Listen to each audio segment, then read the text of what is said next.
This time I decided to dedicate this review to one of the most powerful titles of the last year, which I missed because of a rather trivial reason. This anime was produced in China. Yes, that's right. For those who don't know, the Chinese are also actively producing cartoons for all ages, they just don't often become known abroad, and of course they have learned a lot from their Japanese counterparts. How correct would it be to call Chinese cartoons by the word anime? Some people think that it is incorrect to call them that, and the word donghua should be used exclusively.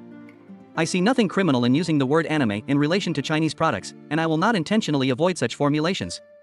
However, let's get back to the subject of the review. This review is dedicated to Mo Dao Zushi, Grandmaster of Demonic Cultivation. Mo Dao Zushi is a Chinese animation creation released by G-Sime Animation and Film Studio in the summer of 2018. The series consists of 15 episodes. The script is based on a short story by Mo Xian Tong Xiu. The anime quickly gained popularity in China and, as of December 2018, has racked up over 10 billion views on a major Chinese streaming platform.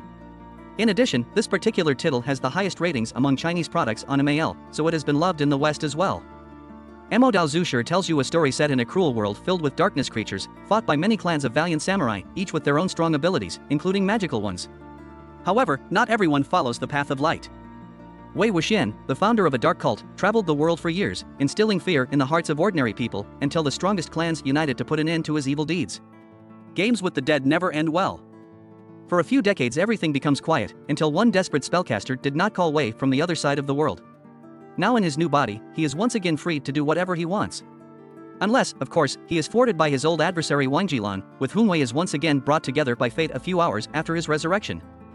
The plot component of Mo Dao Zushi can be safely divided into 3 parts. The first is an introduction, unfolding in our time, and lasting roughly 2 episodes. Here you are quickly introduced to a large number of characters and the first details about the universe of the title are explained. In principle, the introduction copes with its tasks, but I personally found it a bit rambling.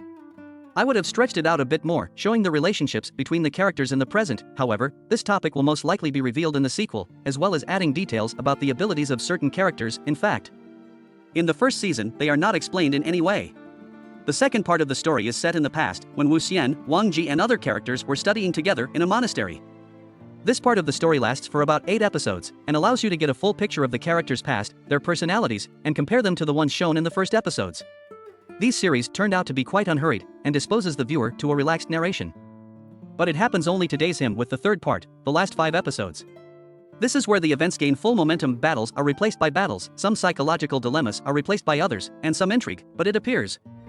In addition, I was pleased with the balance between the emotional components of the story.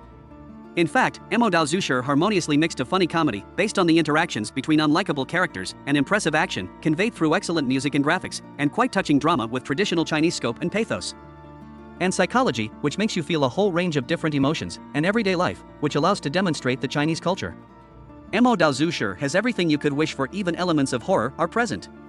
Yes, and the overall saturation of the narrative turns out to be quite high. You can still complain about some individual plot details, but I still call this narrative structure a success. I didn't notice any serious flaws. By the way, I was amused by the way the characters' commercials were integrated into the anime. I even wanted to try this unfortunate ice cream myself.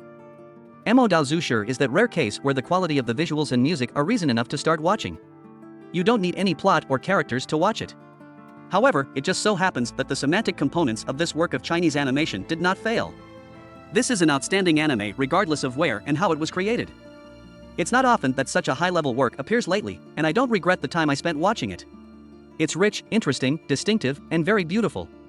It's good to know that competition in the world of animation is supported not only in the West, but also in the East, because it is the main source of animation progress.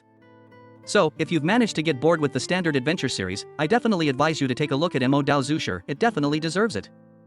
Thank you so much for watching. If you liked it, put a like and subscribe to the channel.